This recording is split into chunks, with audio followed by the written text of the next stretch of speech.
Hey, what's up? I'm Gianna Brewer, and welcome to my math applications video. Today I will be talking about everybody's favorite topic. Any guesses? Yes? No? Maybe so? Well, with that, drumroll please. Da-da-da-da. It is math. Everybody cheer! Yay! Well, I'm not talking about just any type of math, but I'm talking about math in real life. And still, that's a really wide range. So how about I narrow it down to 3 kinds of math? Those 3 kinds of math are decimals, percents, and fractions. They make the world go round. I don't know where that came from, but let's just go on to the video. Yeah. I'm gonna start with detective, because wouldn't I make a great detective? Wouldn't you trust me with your life? No one? Okay. If you responded with no, good thing you weren't one of the many foolish people who fell for my tricks and let me take care of their case. But I'm not here to convince you that you shouldn't trust me with your case. I'm here to talk about the cases that I have successfully solved. Case 1. As you can see, the math I used for this case was greater than, less than, and equal to. You will understand this once I read off my case. Now it's time for story time with Detective Gianna. Frederick was in a coma for 2 days. His doctors tested his blood to see if there was anything abnormal. The doctors said that the blood contained 0.03423765889 milligrams of a coma-inducing chemical that was found in certain cleaning products. With that information, I was able to match the dose with the ingredients on a bottle. Case 2. In case 2, I used the math of division of time. This will become clear after I tell my story. My case. Now it's time for story time with Detective Gianna. Frederick was in a coma. I work very exhausting 100-hour weeks, and I have to evenly distribute my hours between cases. Depending on how important cases or how much I am being paid and how long I spend on a case, I have to spend a minimum of 30% of my week on Ezra's case, 23% on Juliet's, and 16% on Juno's case.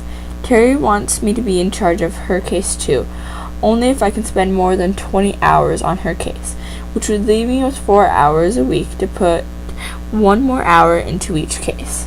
Case 3. For this case, I used the math of dividing whole numbers and measurements.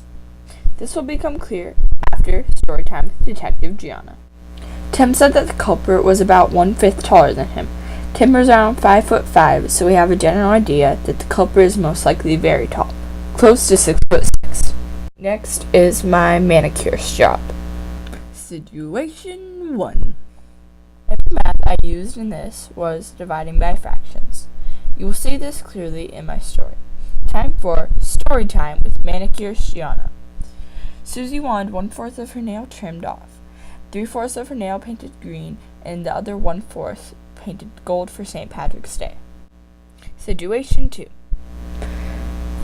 The type of math I used in situation 2 was dividing ingredients. This will become clear in my story time with manicurist Gianna. The salon that I work at makes customized mixtures of oil for our customers' nails.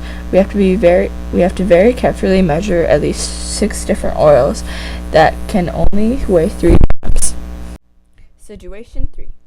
The type of math I used in situation 3 was finding a tip. This will become clear in story time with manicurist Gianna. Cassidy wanted to know how to tip me for doing her nails beautifully.